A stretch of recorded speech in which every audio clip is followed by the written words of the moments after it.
C'est en 1989 que Steven Spielberg prend connaissance de Jurassic Park, un livre signé par Michael Crichton qui n'a pas encore été publié. Le récit passionne et accroche dès les premières lignes. Une histoire tout droit sortie d'un imaginaire qui fascine. Celui du milliardaire John Hammond, qui à l'aide d'une équipe de généticiens, parvient à ressusciter des dinosaures à partir de leur ADN fossilisé. Ces créatures sont destinées à peupler un parc à thème construit sur Isla Nublar, une île au large du Costa Rica. Bienvenue à Jurassic Park. Avant l'ouverture officielle au public, Hammond invite le paléontologue Alan Grant, la paléobotaniste Ellie Sattler et le mathématicien Ian Malcolm à visiter l'île. Les petits-enfants du milliardaire Tim et Lex Murphy se joignent également à l'expédition en tant que visiteurs privilégiés. Cependant, l'aventure vire au cauchemar lorsqu'un informaticien désactive les systèmes de sécurité pour voler des embryons au profit d'une entreprise concurrente. Avec les clôtures de sécurité hors service, les dinosaures s'échappent de leur enclos, sémant le chaos sur l'île.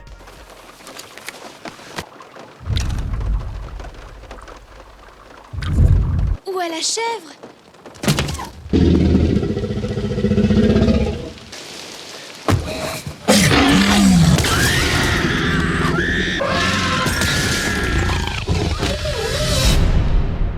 L'auteur Michael Crichton est un ancien médecin urgentiste passionné par les avancées scientifiques et il est d'ailleurs fréquemment salué comme l'un des pionniers du genre techno-thriller. C'est un genre qui se caractérise par le développement d'une intrigue contemporaine intégrant des éléments de politique fiction dont la résolution implique l'utilisation de moyens militaires et d'actes héroïques individuels. Et c'est en 1983 qu'il imagine cette histoire où des scientifiques parviennent à recréer des dinosaures.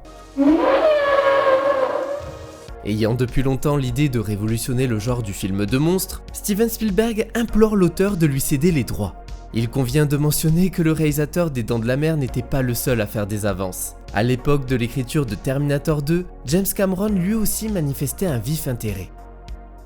Spielberg a obtenu les droits quelques heures avant moi, mais quand j'ai vu le film, j'ai réalisé que je n'étais pas la bonne personne pour tourner cette adaptation. Steven a fait un film de dinosaures pour enfants. Le mien aurait été Aliens le retour avec des dinosaures. Et ça n'aurait pas été juste. Les dinosaures parlent aux enfants de 8 ans. On continue de les aimer à l'âge adulte, mais les gosses les comprennent mieux que nous. Pour cette raison, ils ne devraient pas être exclus d'un tel projet. La sensibilité de Steven était donc idéale pour ce film. Je serais allé plus loin dans la violence, et j'aurais fait un film beaucoup plus méchant. Après avoir finalement obtenu les droits avec Universal en mai 1990 pour la somme de 2 millions de dollars, Steven Spielberg se tourne vers Stan Winston, un expert des effets spéciaux animatroniques, célèbre pour son travail sur des films tels que The Thing, Vendredi 13 chapitre 3, Predator 1 et 2, Terminator 2, ainsi qu'Aliens.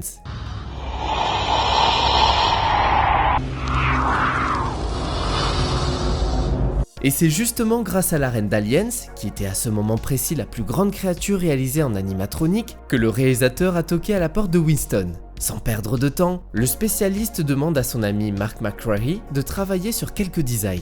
En raison du caractère confidentiel du projet, ce dernier est installé dans une pièce où personne n'a le droit d'entrer.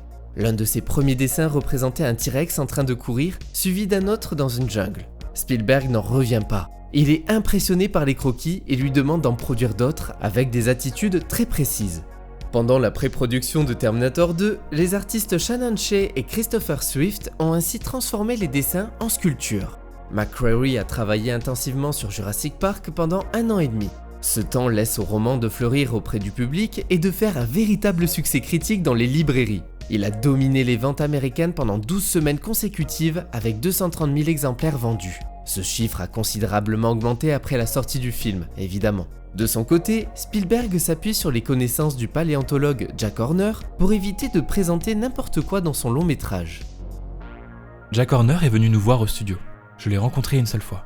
Il a surtout travaillé avec Steven durant la pré-production et le tournage. Mais à l'atelier, on était un peu livrés à nous-mêmes. Nous savions ce que Steven voulait obtenir, et Jack nous avait envoyé un message encourageant un jour. En réalité, la précision scientifique de ce projet a ses limites. Cela se confirme avec les vélociraptors qui étaient dans la vraie vie des animaux de taille très modeste, alors que dans le long métrage, ils deviennent de véritables créatures cinématographiques.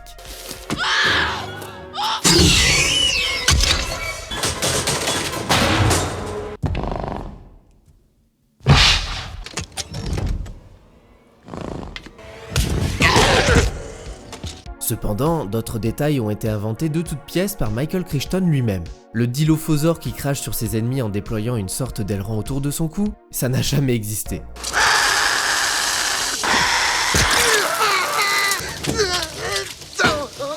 Juste avant son départ pour l'île de Kauai en 1992 pour préparer les décors extérieurs de Jurassic Park, Steven accorde un entretien à 60 minutes, une émission diffusée sur CBS. Accompagné du journaliste Bill Whitaker, les deux hommes parcourent les locaux d'Amblin et d'Universal où se trouvent les célèbres attractions d'E.T. et les Dents de la Mer. Le réalisateur est très étonné de constater à quel point le requin fonctionne parfaitement bien ici, alors que lors du tournage en 1974, il n'avait connu que des difficultés.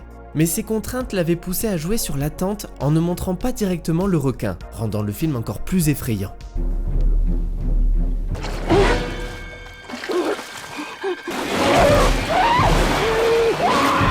Il décide donc d'appliquer cette méthode pour son nouveau film de monstre, comme on le voit dès la scène d'ouverture où seules 3 brèves apparitions du Vélociraptor sont montrées.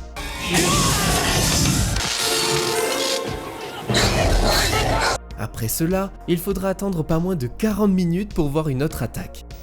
Auriez-vous par hasard projeté de voir des dinosaures dans votre parc à dinosaures, hein? Je crois que je hais cet homme.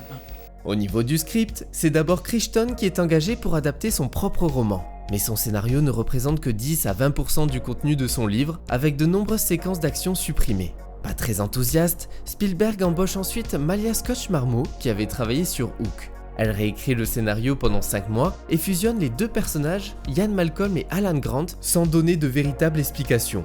Toujours insatisfait du résultat, le scénariste David Koepp rejoint le projet sur recommandation de Casey Silver, alors président d'Universal. Le script de Michael Crichton était un film très différent. Il y avait toutefois des idées dedans qui venaient directement de Steven Spielberg. Les idées en commun entre les deux scripts m'ont été transmises par Steven. Je pense qu'il est très difficile pour un romancier d'adapter son propre livre. Un film comme Gone Girl est d'autant plus impressionnant. On passe près de 2 ans sur un roman en l'abordant sous un angle bien précis, et il faut être impitoyable envers soi-même pour réussir à le regarder d'un nouveau point de vue, tout en préservant ce qu'on voulait exprimer au départ. C'est vraiment très difficile. Sur les 400 pages du roman, plus de la moitié est consacrée à la science, une quantité difficile à transposer à l'écran sans risquer d'ennuyer le public. Afin de simplifier, fluidifier et rendre le film plus divertissant, Spielberg a eu l'idée géniale de développer une scène d'animation où un certain monsieur ADN nous explique tout. Oh, ça alors, monsieur ADN! Une molécule d'ADN, comme moi, est un négatif pour créer une chose vivante. Des ajustements ont également été apportés au niveau des personnages. Hammond a évolué d'un homme d'affaires impitoyable à un vieil homme gentil, principalement parce que Spielberg s'identifiait à l'obsession de Hammond pour le sens du spectacle. La voix que vous entendez maintenant est celle de Richard Hailey. J'ai dépensé sans compter. Les personnages de Tim et Lex ont également subi des modifications. Dans le livre, Tim a 11 ans et est passionné par les ordinateurs, tandis que Lex, âgé de 7 ou 8 ans, s'intéresse au sport. Ce qui n'est pas du tout le cas dans le film. En fait, Spielberg a pris cette décision pour collaborer avec le jeune Joseph Mazzello. Le comédien sera accompagné d'Ariana Richards, qui a dû passer la majeure partie de son audition à hurler.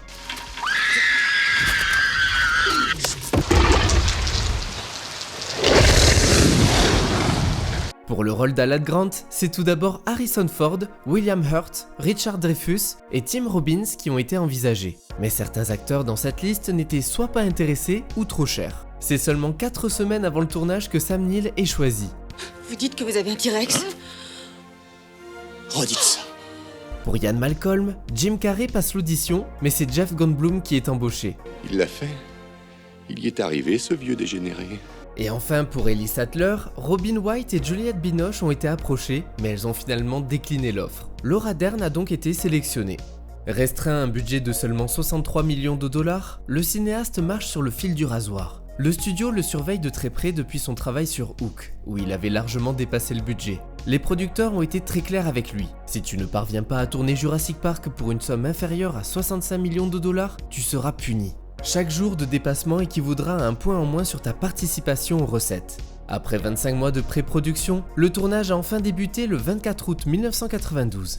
Le cinéaste annonce la couleur dès le départ avec des règles oppressantes. Il ne fera pas plus de 2 prises pour chaque plan. Cela veut dire que tous les acteurs doivent tout donner sur ces 2 prises. Et vous savez quoi? C'est un pari gagné. Avec cette méthode, Steven gagne 2 semaines d'avance sur sa deadline et 5 millions de dollars ont été économisés. Cet argent est naturellement injecté dans l'enveloppe des effets visuels.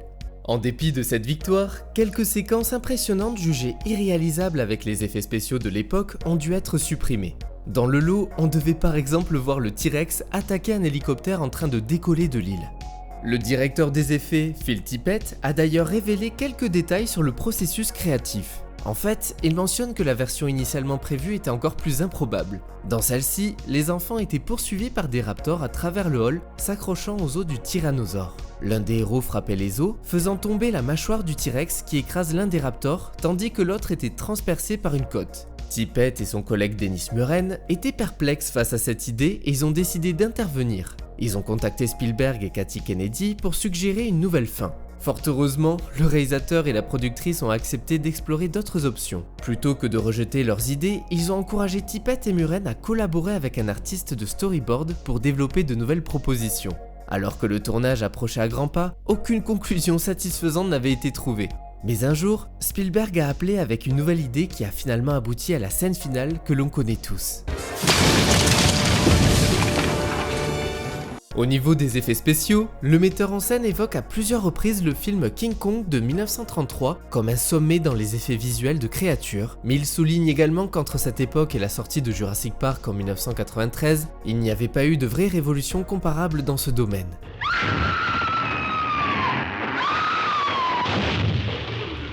Il exprime son désir ardent de rendre les dinosaures aussi convaincants que possible. Cette ambition impliquait une attention minutieuse à chaque détail, depuis les nuances dans leurs mouvements jusqu'aux respirations et tremblements musculaires.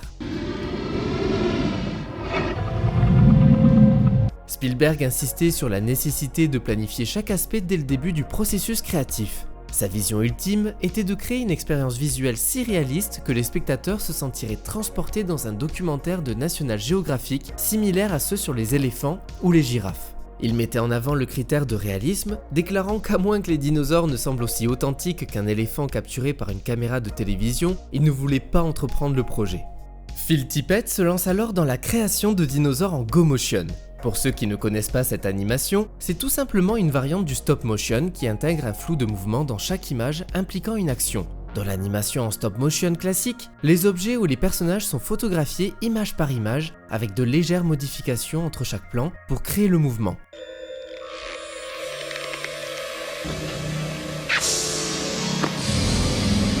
Malheureusement, cette technique peut donner un aspect saccadé, ce qui peut ne pas sembler naturel. La Go Motion a été introduite pour justement atténuer cet aspect trop dynamique. Développée par Industrial Light and Magic, cette méthode a aussi été utilisée pour l'Empire contre-attaque. Mais l'infographiste Steve Williams veut prouver qu'on peut créer des dinosaures réalistes autrement qu'avec cette méthode qu'il considère obsolète. Il réalise donc un scan d'une sculpture du T-Rex et décide de développer en cachette un double en image de synthèse. Lorsque la nouvelle s'ébruite au sein de la société, le jeune homme, qui peut à tous les coups voler la place de Tippett, est mal vu par toute l'équipe. Il reste malgré tout sur ses positions. Quand la productrice Kathleen Kennedy vient voir les avancées des effets, Williams en profite pour lui montrer son test. Émerveillé, l'option de la Go Motion est aussitôt abandonnée, ce qui réjouit Williams pour la suite des événements. Néanmoins, Dean Cundey a révélé que le projet a débuté sans certitude quant à la réussite des effets visuels, mais que tous les efforts possibles ont été déployés pour assurer leur succès. Pour cela, une approche inhabituelle a été adoptée, où les artistes de synthèse devaient imiter les mouvements des marionnettes créées par Stan Winston Studio plutôt que l'inverse.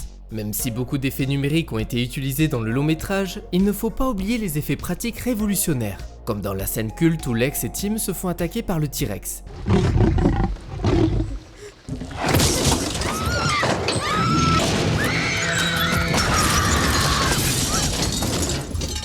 La séquence du T-Rex sous la pluie avait été gardée pour la fin du tournage dans les studios Warner à Los Angeles.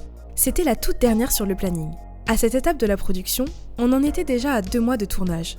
Steven Spielberg est l'un des plus grands réalisateurs que la Terre ait porté, et il tient son plateau d'une façon très singulière. Ses tournages sont incroyablement calmes. C'est le contraire de ceux de James Cameron. Jim met la main à la pâte dans énormément de domaines. C'est comme ça qu'il a gravi les échelons.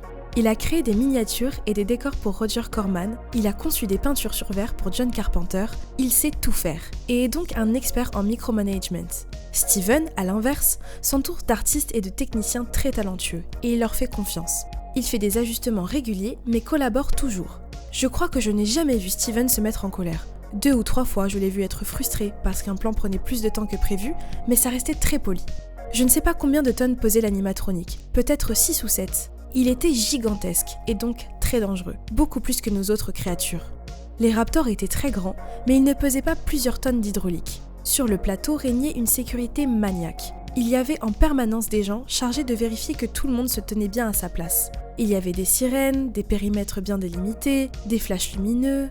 Quand on activait le T-Rex, tout le monde était sur ses gardes. L'anecdote est connue. Il n'était pas censé pleuvoir durant cette séquence.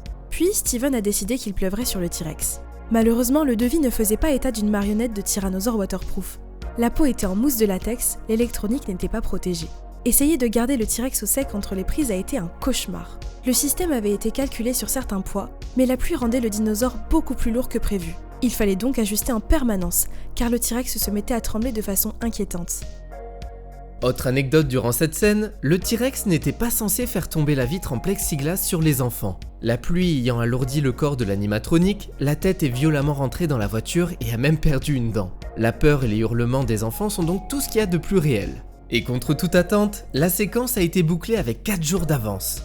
Une autre séquence culte a demandé un processus ultra exigeant, la partie de cache-cache entre les enfants et les vélociraptors.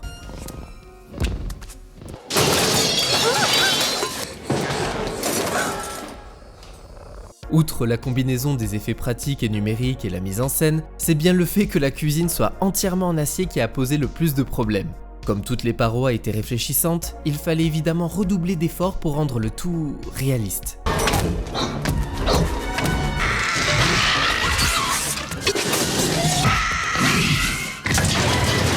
Les raptors qu'on peut voir en arrière-plan sont en fait interprétés par John Rosengrant et Mark McCrory.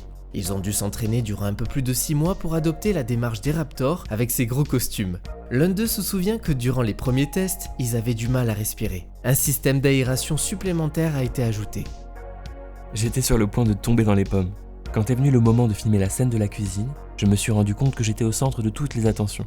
Je suis le raptor qui ouvre la poignée de la porte. J'ai soudain réalisé que Steven Spielberg était derrière la caméra. Je me suis dit, j'espère qu'il va aimer la routine que je prépare depuis tout ce temps. Je n'ai pas eu le trac, mais la réalité du moment m'a frappé d'un seul coup. J'ai fait ce que j'avais prévu. Steven a aimé, et c'est dans le film. Quand le raptor lève la tête et crie, c'est moi.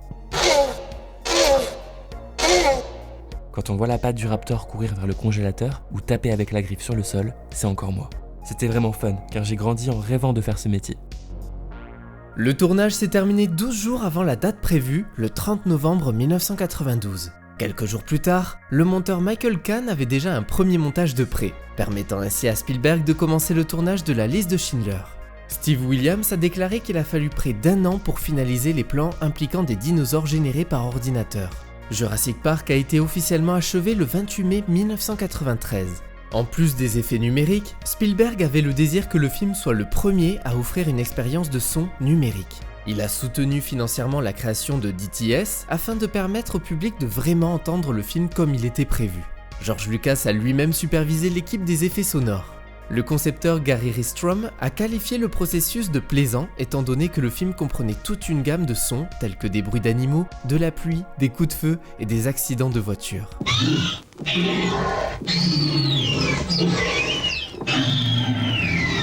John Williams a entamé la composition de la bande originale du film à la fin du mois de février et a achevé l'enregistrement 1 mois plus tard. Tout comme pour sa composition musicale dans Rencontre du troisième type, Williams a ressenti la nécessité d'écrire des moments qui transmettraient à la fois un sentiment de crainte et de fascination. Sorti le 9 juin 1993 aux États-Unis, Jurassic Park explose tous les records et devient le film le plus rentable à cette époque, avec plus d'1 milliard de dollars de recettes dans le monde. Le long métrage est également acclamé par la critique. Le New York Times souligne entre autres des images impressionnantes et effrayantes jamais vues auparavant à l'écran, pendant que Rolling Stone qualifie le film de divertissement colossal, rempli de sensations fortes à couper le souffle. En mars 1994, le film a remporté les 3 Oscars pour lesquels il a été nominé. Meilleur montage sonore, meilleur mixage sonore et meilleur effet visuel. Le film a également été honoré en dehors des États-Unis, remportant notamment le British Academy Film Award 1994 des meilleurs effets spéciaux, ainsi que le prix du film préféré du public. Il a obtenu le prix Hugo, l'un des prix littéraires de science-fiction les plus prestigieux, pour la meilleure présentation dramatique, ainsi que le prix Saturn 1993 pour le meilleur film de science-fiction, la meilleure réalisation, la meilleure écriture pour Crichton et Cup, et les meilleurs effets spéciaux. En 2001, l'Institut du cinéma américain a classé l'œuvre comme le 35e film le plus passionnant du cinéma américain. Adapté du roman éponyme du regretté Michael Crichton paru en 1990, Jurassic Park est du cinéma popcorn pour le grand public, mais qui cache derrière son postulat de départ des réflexions bien plus profondes. Un film qui s'invite dans plusieurs genres cinématographiques, de l'œuvre de science-fiction au récit d'aventures incroyables, en passant par moments par le cinéma horrifique avec plusieurs séquences terrifiantes. À sa sortie en 1993, le film est un succès tonitruant. Il devient même le plus gros succès de tous les temps, avant un certain Titanic. Grâce à des effets spéciaux absolument éblouissants, le cinéaste choisit de faire confiance à la société de Stan Winston pour la création d'animatroniques. Le résultat ? Des dinosaures plus vrais que nature, dont la beauté n'a d'égal que leur réalisme ébouriffant pour l'époque. Spielberg réussit un vrai tour de force avec ce film dédié entièrement à la découverte et au suspense. Il va plonger avec talent son public dans cette aventure spectaculaire, alliant habilement tension et suspense haletant au rythme des scènes magistrales pleines de rebondissements et d'action. Jurassic Park est un chef-d'œuvre à couper le souffle, prouvant que l'on peut allier spectacle incroyable, richesse visuelle et intelligence dramatique. Une œuvre indémodable dotée d'un vrai scénario, d'acteurs excellents et qui n'a rien perdu de sa magie et de sa puissance évocatrice.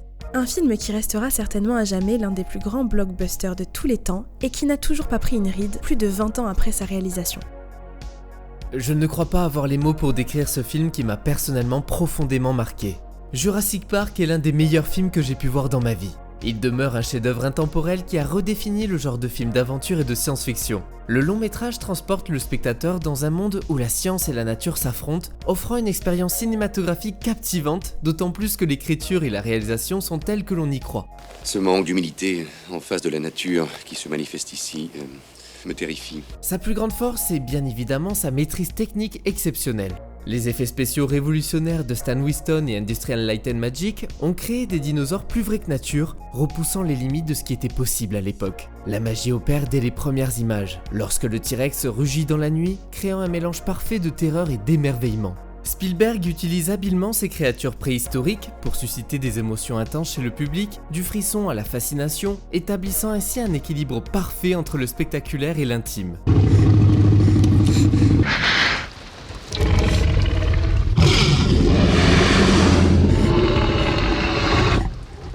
Le casting impeccable contribue également au succès du film. Sam Neill incarne avec brio le paléontologue sceptique Dr. Alan Grant, tandis que Jeff Goldblum apporte sa touche d'excentricité au mathématicien Dr. Ian Malcolm. Comment êtes-vous sûr que ce ne sont que des femelles? L'un de vous se promène dans le parc et soulève les jupes des dinosaures? Laura Dern, quant à elle, offre une performance convaincante en tant que Dr. Ellie Sattler, ajoutant une dimension humaine essentielle à l'histoire. Sans oublier Ariana et Joseph, qui sont tout simplement incroyables. L'alchimie entre les acteurs renforce la crédibilité des relations au sein du groupe et le spectateur s'attache naturellement à ces personnages confrontés à des dangers inimaginables. Enfin, la partition magistrale de John Williams demeure l'un des éléments clés du succès de Jurassic Park. La musique emblématique avec son mélange d'émerveillement et de suspense reste gravée dans la mémoire du spectateur. En conclusion, Jurassic Park demeure un chef-d'œuvre cinématographique qui a su captiver le monde entier. À travers une combinaison ingénieuse d'effets spéciaux révolutionnaires, de performances exceptionnelles et d'une histoire riche en suspense et en réflexion, Spielberg a créé un film qui continue de marquer les esprits des générations successives. Un incontournable du cinéma, ce film est un exemple parfait de divertissement intelligent et de qualité artistique.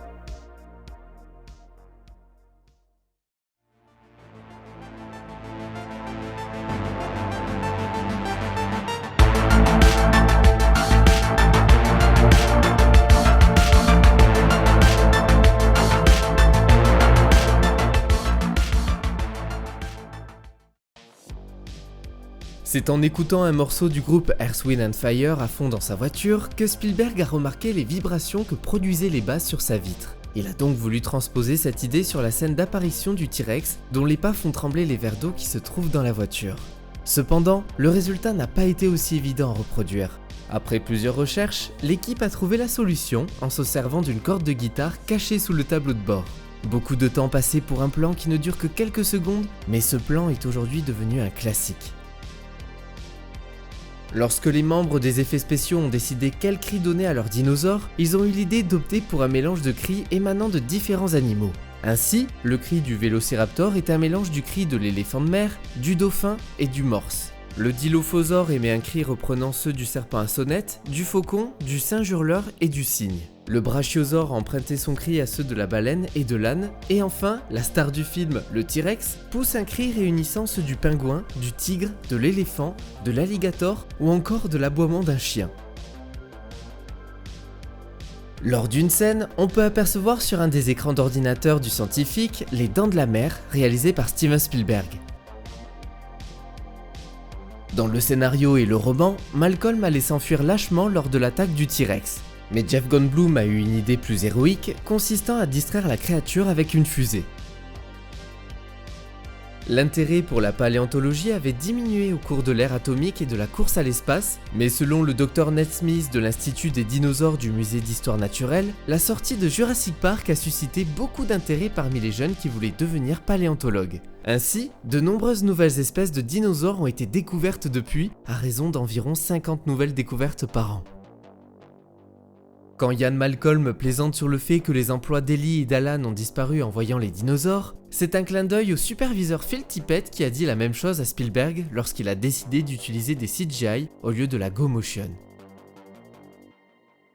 Bien que Jurassic Park explore des thématiques sérieuses, le film a quelques petites touches d'humour. Au-delà du comique de répétition du « j'ai dépensé sans compter » ou du personnage de Dennis qui est ridiculement antipathique, certaines blagues passent presque inaperçues. Par exemple, à la fin du film, de la boue recouvre une partie des lettres de Jurassic Park et on peut discerner « You are Spark ». Et voilà, c'est tout pour Jurassic Park. J'espère que vous avez passé un bon moment et on se retrouve très vite pour de nouvelles rétrospectives. Et en attendant, n'oubliez pas de commenter, liker et à vous abonner.